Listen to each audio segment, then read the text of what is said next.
desert wind carried a lonely sound that day, the rattle of hooves, the soft hiss of sand sliding across stone, and the beating heart of a cowboy who'd wandered too far from home. Luke Carver was a man of the plains, used to silence, used to dust. He had seen gunfights, droughts, and death, but nothing quite like what waited for him beyond the Crimson Canyon.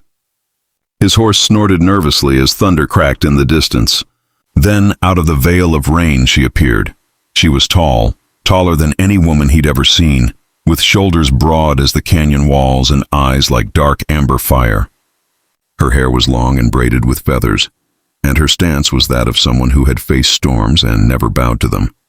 She was Apache, and the air around her seemed to hum with quiet strength. Luke's hand drifted to the reins, unsure whether to stay or ride away. "Lost cowboy," she said in a voice deep and calm, like the rumble of far-off thunder. "These lands are not yours to cross." Luke swallowed, adjusting his hat. "Ma'am," he said softly, "I ain't looking for trouble.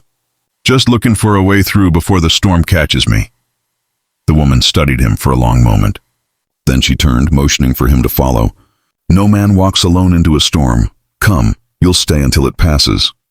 Her camp sat under the cover of red cliffs, small fires flickering between stone walls carved by time. Luke dismounted, eyes taking in the hides stretched for drying, the tools of hunting and war. She worked silently, her movements deliberate, sharpening a blade, feeding the fire. The thunder rolled closer, and rain began to fall. He could feel her strength in every gesture, but there was something else too. A quiet loneliness, the kind that mirrored his own. "What do they call you?" he asked finally. "Kaya," she said simply, tossing another stick into the fire. "It means willow." He smiled faintly. "Don't look much like a willow to me. More like an oak that's been through 100 storms." Her lips curved, just slightly, and yet still standing. As the night deepened, they shared little words but much silence, the kind that spoke louder than sound. Luke told her of the ranch he lost, of the men who took it from him, of the trail that led him here. She listened without judgment, eyes fixed on the flames. When he finished, she said, "You came looking for land, but what you need is peace. The earth gives both, if a man knows how to listen." He nodded, feeling the truth in her words. The rain softened to a whisper. Lightning flashed across the canyon, painting her face in silver light. For the first time in years, Luke didn't feel alone.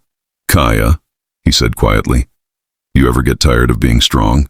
She turned to him, her gaze sharp yet kind. "Strength isn't a choice," she replied.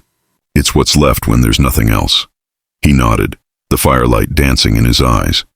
The wind howled again outside, but within the canyon there was warmth, the kind that came from two hearts that had seen too much of the world and still dared to trust the night.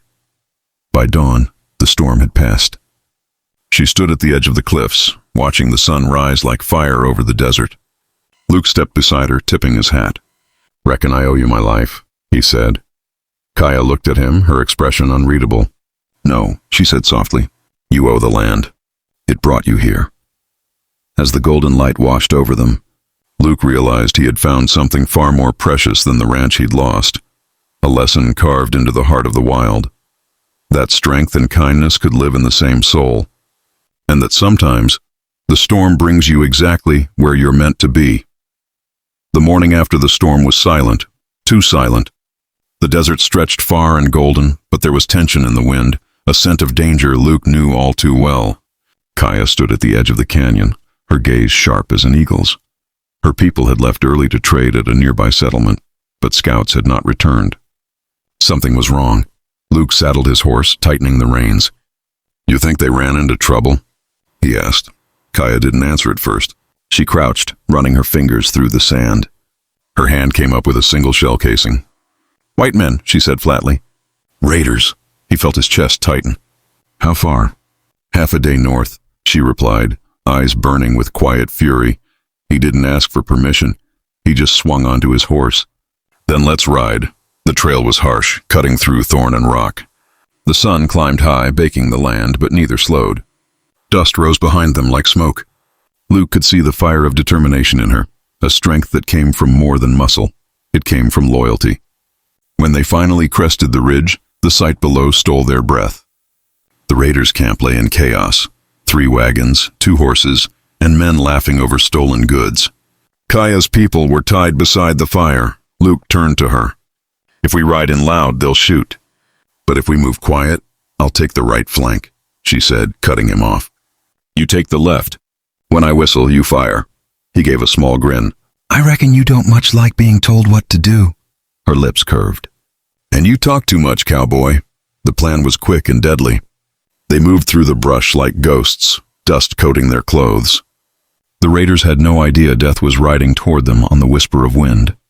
Kaya's arrow flew first, silent, perfect, striking the leader square in the chest.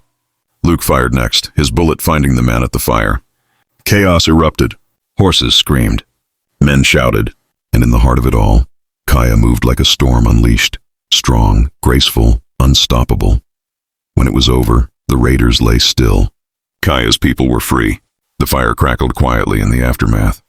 Luke stood breathing hard, dust streaking his face, his hat hanging loose in his hand. "You fight like you've been doing it all your life," he said. Catching his breath, Kaya wiped her blade clean and looked at him. "I fight for what I love." He nodded slowly. "So do I."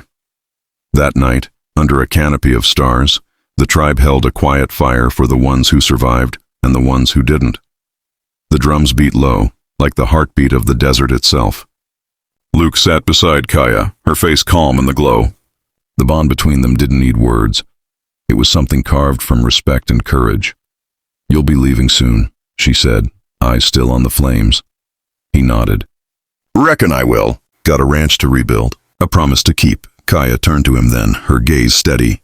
"The land remembers those who walk it with honor." Luke Carver. "If ever the wind calls your name, you'll know where to find me." He tipped his hat. "And if ever you need a cowboy who can't stay out of trouble, you'll know where to look." A faint smile touched her lips. "Go before you change your mind." By sunrise he was gone, just a trail of hoofprints fading into the horizon. But as Kaya watched from the canyon's edge, she knew he hadn't just passed through her land. He had left a mark on her spirit. Weeks later, Luke stood before his half-rebuilt ranch. The air smelled of cedar and fresh hope. On the porch hung a token, a single eagle feather bound in leather. He smiled, touching it gently. "She kept her promise," he murmured, and in that moment, as the wind whispered through the fields, he swore he could hear her voice, strong, steady, alive in the desert song, "Walk with honor, cowboy. The land remembers." If this story touched your heart, reminding you that strength isn't just in power, but in respect and courage, then make sure to like, comment, and subscribe to Old West Legends. Every story here brings back the spirit of the frontier, where hearts were wild and honor was the only law that mattered.